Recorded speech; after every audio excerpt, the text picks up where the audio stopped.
জুবিনবিহীন বহাগৰ প্ৰথম দিনা জুবিন ক্ষেত্ৰত দিনটো কটাব গৰিমা গাৰ্গে। উল্লেখযোগ্য যে গৰিমা গাৰ্গে মঙলবাৰে নিথৰ বহাগ শূন্য বসন্ত বুলি সামাজিক মাধ্যমত এটা আৱেগিক পোষ্ট দিছিল। ইতিমধ্যে জুবিন অনুৰাগীয়ে জুবিন ক্ষেত্ৰৰ চৌপাশ চাফ চিকুণ কৰি সজাই তুলিছে। মঙলবাৰৰ দিনটোত জুবিন ক্ষেত্ৰত বহু জুবিন অনুৰাগী উপস্থিত হৈ প্ৰাণৰ শিল্পীজনলৈ শ্ৰদ্ধাঞ্জলি জনাব। ইতিমধ্যে গায়িকা জুবলি গৈ জুবিন ক্ষেত্ৰত উপস্থিত হৈছে।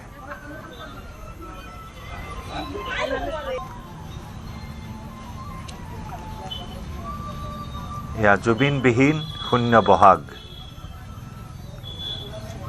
পত্নী গৰিমা শইকীয়া গাৰ্গে আজি পুৱাৰ ভাগতে নিথৰ বহাগ শূন্য বসন্ত বুলি সামাজিক মাধ্যমত এটা আৱেগিক পোষ্ট কৰিছিল।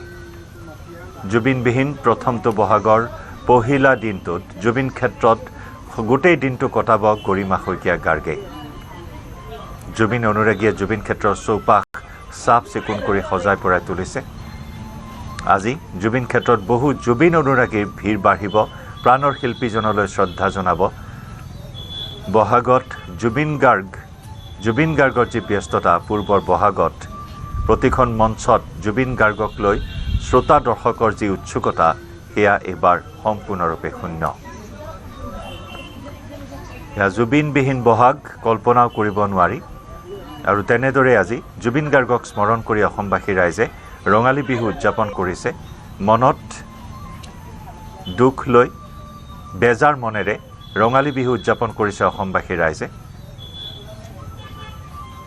আৰু প্ৰাণৰ শিল্পীগৰাকীৰ এই অন্তিম ঠিকনা সোণাপুৰৰ জুবিন ক্ষেত্ৰ। এই জুবিন ক্ষেত্ৰত এতিয়া ব্যস্ততা বাঢ়িছে অনুৰাগীসকলৰ। নৰূপত সজাই পৰাই তোলা হৈছে, গামোচাৰে সজাই পৰাই তোলা হৈছে সমাধি ক্ষেত্ৰ।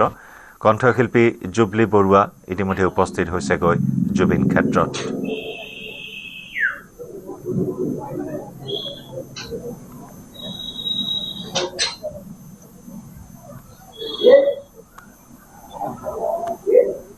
বহাগৰ প্ৰতিখন মঞ্চতে যুৱ প্ৰজন্মক প্ৰাণ চঞ্চলা কৰি ৰাখিছিল প্ৰাণৰ শিল্পীগৰাকীয়ে।